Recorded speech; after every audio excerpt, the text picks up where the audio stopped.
여러분 안녕하십니까? 현실을 직시하는 방송 삼수로그입니다.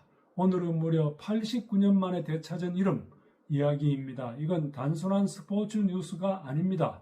한민족의 역사 그리고 빼앗긴 정체성을 복원하는 문제이기 때문입니다.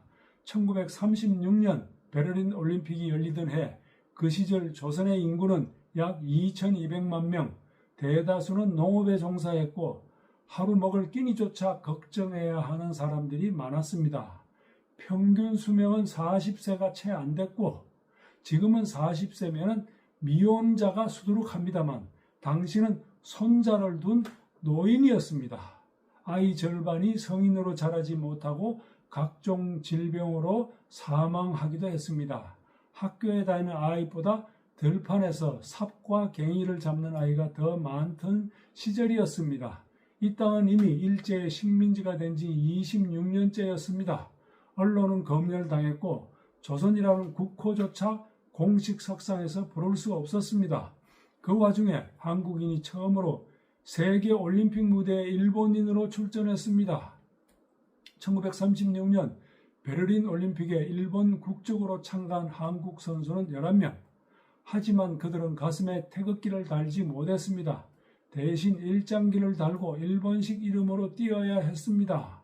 송기정 선수는 기태희 손, 남승용 선수는 쇼류난, 이승우는 리세이큐, 육상, 수영, 농구 등에서 뛴 나머지 선수도 모두 일본 국적과 일본 이름을 강제로 사용했습니다.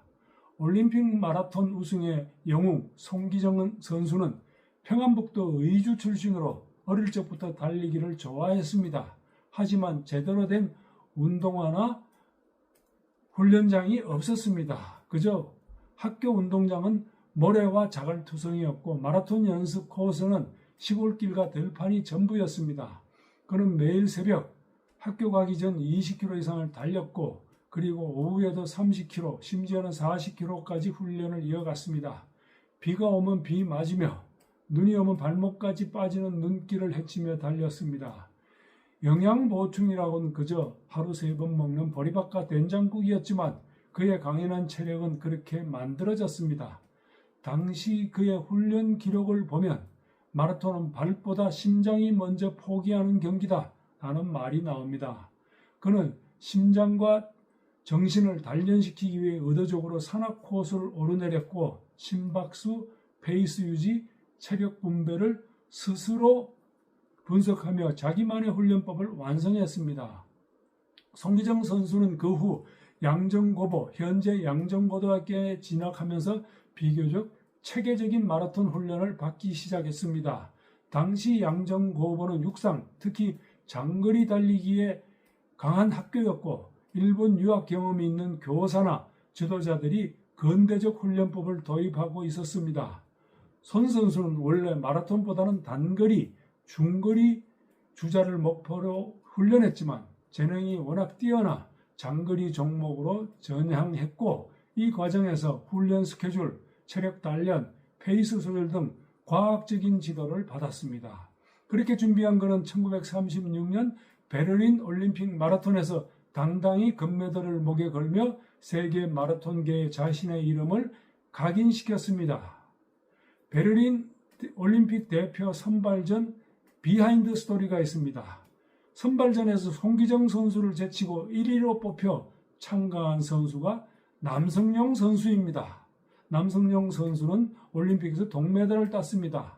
하지만 그들은 국제올림픽위원회 IOC 기록에는 이름과 국적이 일본으로만 남았습니다.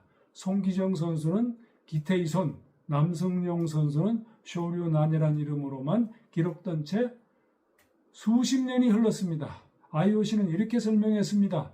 당시 한국은 일본군 점령하에 있었기에 올림픽에 출전하려면 일본 대표팀 선발전을 통과해야 했고 일본식 이름을 사용하도록 강요받았습니다.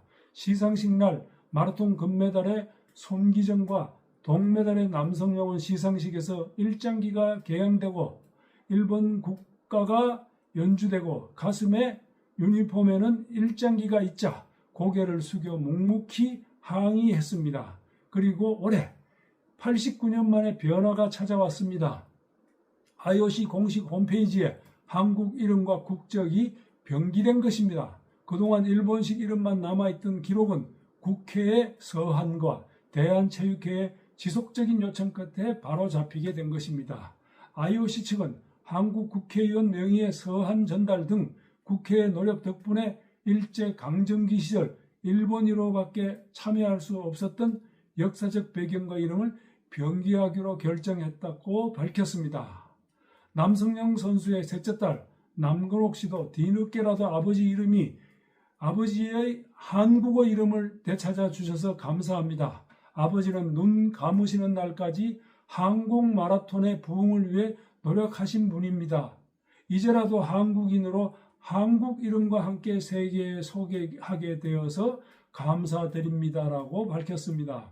1936년 올림픽에 일본 국적으로 참가한 선수는 11명, 이 가운데 손기정, 남성용 선수 등 9명의 한국 국적과 한국 이름이 이번 IOC 홈페이지에 변기됐습니다. 이들 중에는 농구에 일본 국적으로 출전했다가 광복 이후 대한농구협회 창립에 참여한 이성구 선수, 대한민국 여자농구 국가대표팀 감독을 지낸 장희진 선수 등 총 9명의 한국인 선수 이름과 국적을 되찾았습니다.